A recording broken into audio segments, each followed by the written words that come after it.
اگر اللہ کے قریب جانا ہے، یہ ان لوگوں کے لیے جو معرفت الہی کے متلاشی ہیں، وہ خاص توجہ کریں۔ اگر رب کریم کے قریب جانا ہے تو پھر ایک ذہن بنائیں کہ میرا رب میرے ساتھ ہے، میرا رب میرے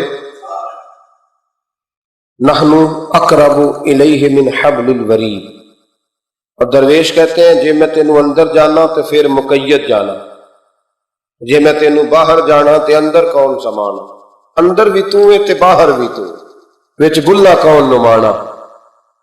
پھر تصور کریں کہ اللہ میرے ساتھ ہے۔ حضرت جنید بغدادی رحمۃ اللہ علیہ کہتے ہیں میں نے اپنے مرشد سے کہا کوئی وظیفہ جو پڑھا کرو، فرمانے لگے جنید پڑھا کر کہ اللہ میرے ساتھ ہے اور اللہ مجھے دیکھ رہا ہے، یہ وظیفہ پڑھا کر۔ کیمرے لگا دیے ہر جگہ ہماری گورنمنٹ نے، کہتے ہیں کیمروں کی مدد سے پکڑا گیا، کیمروں کی مدد سے مسجدوں کے دروازوں پہ کیمرے، ایئرپورٹوں پہ کیمرے، ریلوے اسٹیشن پہ کیمرے، بڑے بڑے جنرل سٹور پہ کیمرے، نیچے لکھا ہے خبردار کیمرے کی آنکھ آپ کو دیکھ رہی ہے۔ کیمرے کی آنکھ دیکھے تو لوگ گناہ نہیں کرتے، تو یہ کیوں نہیں سوچتے کہ رب ہمیں دیکھ رہا ہے؟ یہ تصور کیوں نہیں جمتا کہ رب ہمیں؟ اور اللہ فرماتے ولی من خاف مقام ربہ جنتان، جو اللہ کے سامنے کھڑے ہونے سے ڈر جائے گا نا، اللہ اسے 2 جنتیں عطا فرمائے گا۔ اللہ اسے ایک دفعہ اگر کوئی ڈر گیا اللہ کے سامنے کھڑے ہونے، کتنی دفعہ بولے تو صحیح؟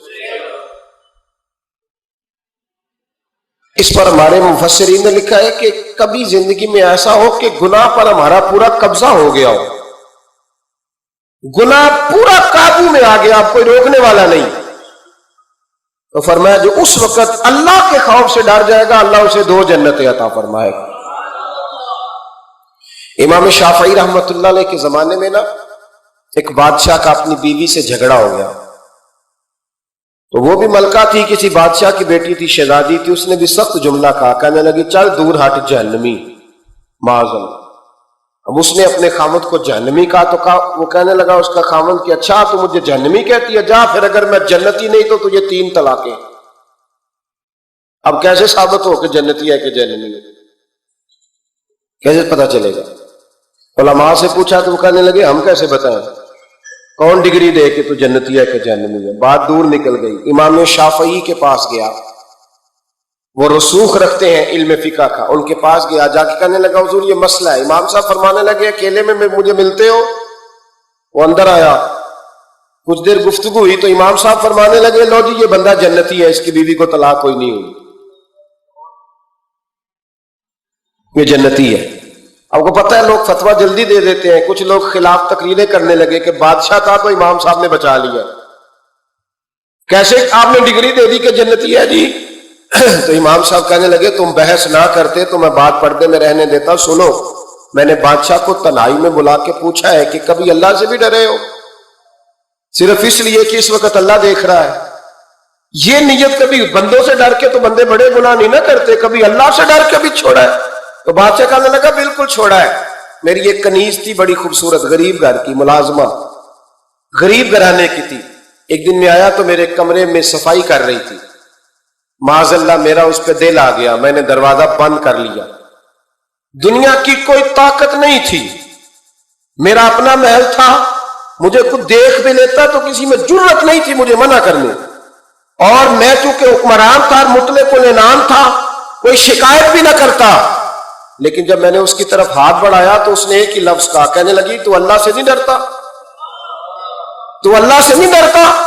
کہنے لگا کوئی نہیں تھا امام صاحب مجھے منع کرنے والا، کوئی نہیں تھا۔ لیکن جب اس نے کہا تو اللہ سے نہیں ڈرتا تو میں کانپنے لگا، میں نے اس سے معافی مانگی، غریب ملازمہ سے میں نے بادشاہ ہو کے معافی مانگی، میں نے معافی مانگی، پھر میں نے دروازہ کھولا، کہتے وہ چلی گئی۔ امام صاحب کہنے لگے اٹھ میرے سینے سے لگ۔ کہا حضور کیا ہوا؟ فرمایا جو تنہائی میں اکیلے میں ایک دفعہ بھی رب سے ڈر جائے اللہ اسے 2 جنتیں عطا فرمائے گا۔ تو جنتی ہے اس لیے کہ یار کبھی تو ایسا ہو، کبھی تو ایسا ہو بھولا گاہک ہمارے قبضے میں آ گیا ہو، ہم اپنا پورا اس پر تسلط رکھتے ہو پر ہم اللہ سے ڈر جائیں۔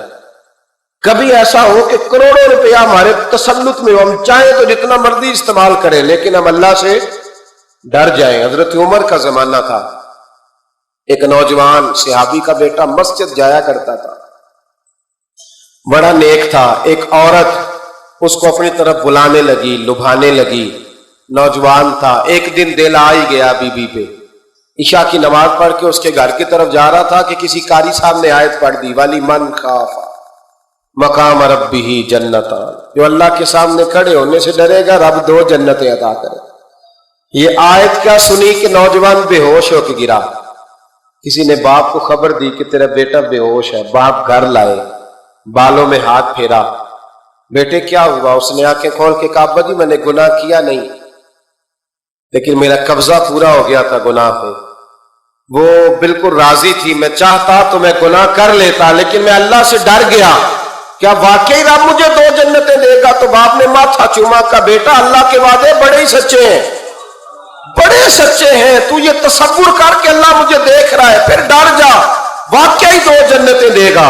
اس نوجوان نے چیخ ماری اور روح ہی پرواز کر دی. رات کو جنازہ پڑا، دفن کر دیا. صبح حضرت عمر آئے، فرمایا اتنا نیک نوجوان تھا تو مجھے کیوں نہیں بتایا؟ میں اس کے غسل میں شریک ہوتا، کفن میں شریک ہوتا، میں جنازہ پڑھاتا. حضور بس رات دیر ہو گئی، دفن کر دیا. امام سیوطی نے لکھا، ابن کثیر نے لکھا، ابن عساکر نے لکھا. حضرت جناب عمر فاروق فرمانے لگے مجھے بتاؤ تو صحیح اس کی قبر کہاں ہے؟ نیک ہو کوئی بندہ تو قبر پہ جانا چاہیے. فرمایا بتاؤ قبر کہاں ہے؟ حضرت عمر کو قبر پہ لے گئے تو سیدنا فاروق اعظم قبر پر کھڑے ہو کے فرمانے لگے نوجوان مجھے امید ہے اللہ نے تجھے 2 جنتیں دی ہوں گی. حضرت عمر کہتے ہیں مجھے اللہ کی قسم قبر کے اندر سے بول پڑا کامل پیرونا دے باہو قبر جنا دی جیوے. قبر کے اندر سے بول پڑا، کہنے لگا عمر امید والی بات نہیں، میرے رب کے وعدے بڑے سچے ہیں. اس نے واقعی مجھے 2 جنتیں عطا فرمائی، اس نے واقعی 2 جنتیں دی ہیں. کبھی کوئی کام تو ایسا ہو جو صرف اللہ سے ڈر کے چھوڑا جائے، ہونا چاہیے کہ نہیں ہونا چاہیے؟ آپ یقین کریں بچوں سے ڈر کے ہم نے بڑے کام چھوڑ دیے، بھائیوں سے ڈر کے چھوڑ دیے، دنیا داروں سے ڈر کے چھوڑ دیے.